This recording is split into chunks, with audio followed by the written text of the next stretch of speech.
ఎంత పెద్ద ఇన్సిడెంట్ జరిగినా సాధారణంగా అది 2 లేదా 3 రోజుల వార్త సార్. అది మీరే అంటూ ఉంటారు, చూడండి ఒక 4 రోజుల తర్వాత ఈ వార్త ఉండదు అని చెప్పి. కానీ ఈ విషయంలో అనలేదు. 4వ తారీఖు రాత్రి జరిగింది సార్ ఇన్సిడెంట్. ఈరోజు 24th. ప్రతిరోజు కూడా అన్ని పేపర్లలో కూడా బ్యానర్ ఐటమ్ ఇదే. సో రేవంత్ రెడ్డి ఢిల్లీలో మీడియాతో మాట్లాడడం, వాళ్ళు ఏదైనా సైనికులు లేకపోతే డబ్బు కోసం వ్యాపారం చేస్తూ ఉన్నారు అని కామెంట్ చేయడం, ఆ తర్వాత రేవంత్ రెడ్డి మీద ట్రోల్స్ చేయడం, భారతీయ జనతా పార్టీ బీఆర్ఎస్ నాయకులందరూ కూడా రేవంత్కి అగేనెస్ట్గా మాట్లాడడం, ఇది కక్ష సాధింపు అని చెప్పేసి.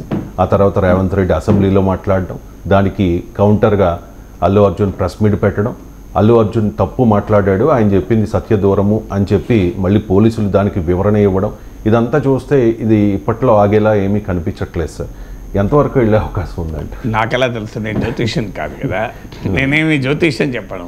ఎంతవరకు వెళ్తుందంటే దాని లాజికల్ ఎండ్ వచ్చే వరకు వెళ్తుంది. పుష్ప అంటే తగ్గేదే లేదు సార్. అంటే ఇప్పుడు ఇక్కడ ఎవరు తగ్గట్లేదు. ఇక్కడ అంటే ఎందుకు తగ్గుతారు? ఇప్పుడు పుష్ప 1 వచ్చింది, సినిమాలే సీక్వెల్ వస్తే కేసు మెల్లగా ఎందుకు పుష్ప రైజ్ అయింది, రూల్ అయింది. ఇప్పుడు ర్యాంపేజ్ అంటున్నారు. సో సినిమాలే సీక్వెల్స్ అయ్యాయి కదా. అంటే మీరు అన్న స్టేట్మెంట్ కూడా నేను అన్న కాంటెక్స్ట్ మీరు రాంగ్గా కోట్ చేశారు. ప్రతి వార్త ఆగదు, కంటిన్యూ కాకుండా ఉండదు.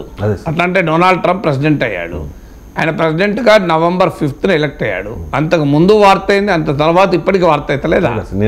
అందువల్ల ప్రతి వార్త 2-3 రోజుల్లోనే చచ్చిపోతుంది కరెక్ట్ కాదు. ప్రతి వార్త ఎందుకు చచ్చిపోతుంది? ఇప్పుడు అమిత్ షా పార్లమెంట్లో వ్యాఖ్య చేశాడు, అది ఇప్పటికి చచ్చిపోయిందా? ఈవెన్ టుడే నడుస్తుంది కదా.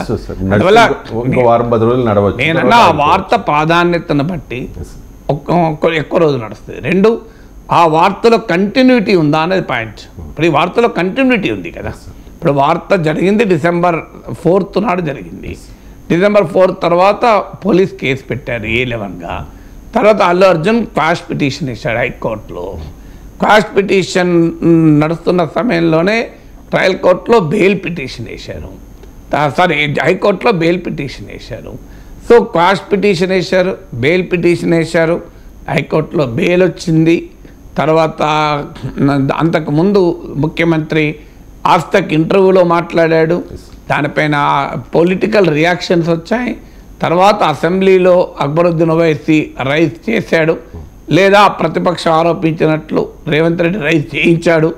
ఏమన్నా అనుకోండి, రైజ్ అయితే అయింది. రైజ్ చేశాడా చేయించాడా, రైజ్ అయితే అయింది కదా. రైజ్ అయిన తర్వాత దాని మీద డిబేట్ నడిచింది, రేవంత్ రెడ్డి మాట్లాడాడు, తర్వాత అల్లు అర్జున్ దానికి రెస్పాండ్ అయ్యాడు. తర్వాత బెయిల్ రద్దు చేస్తాము అంటూ వార్తలు వచ్చాయి.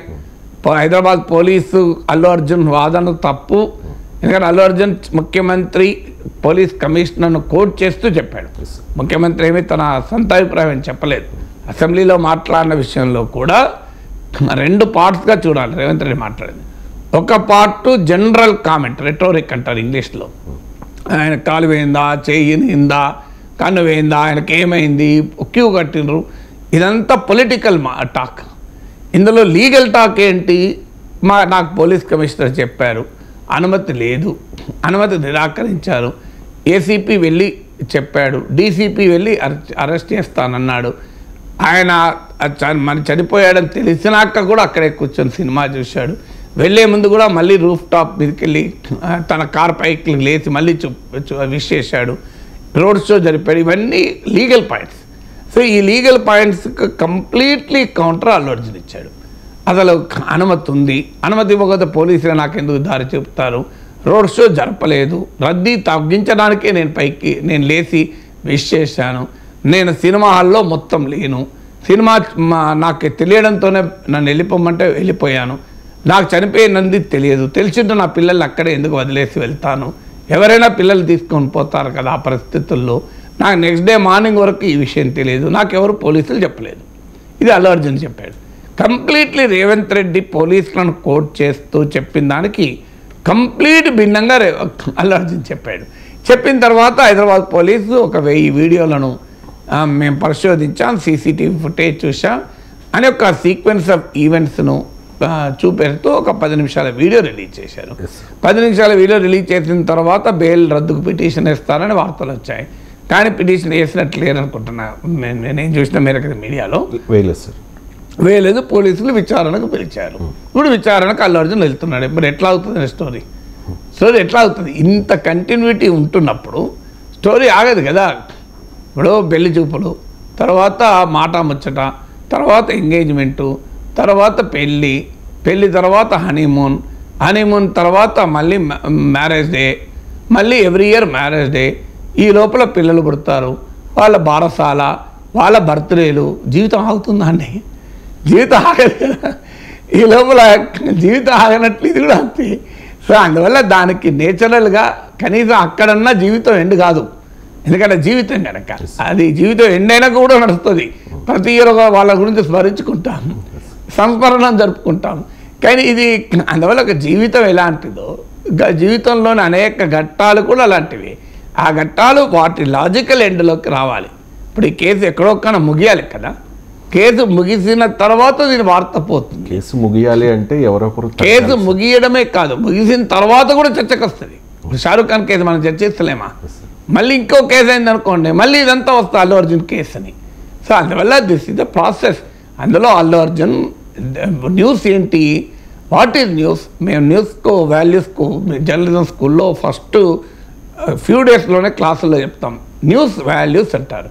ఏంటి న్యూస్ ఒకటి ప్రామినెన్స్, ఎమినెన్స్, సిగ్నిఫికెన్స్. అంటే ప్రముఖ వ్యక్తులు, ప్రముఖ అంశాలు. ఇక్కడ ప్రామినెన్స్ అల్లు అర్జున్, పుష్ప 2 రెండు టైమ్లీనెస్. అంటే ఆ సమయంలో వార్త అవుతుంది. ఇది ఇప్పుడు మరి ఇన్సిడెంట్ జరిగి 1 month కూడా కాలేదు. అది పుష్ప 2 దేశమంతా హిట్ అయిన సందర్భం. సో టైమ్లీనెస్ ఉంది. 3 కాన్ఫ్లిక్ట్, ఘర్షణ ఉంది ప్రభుత్వానికి అల్లు అర్జున్కు మధ్య.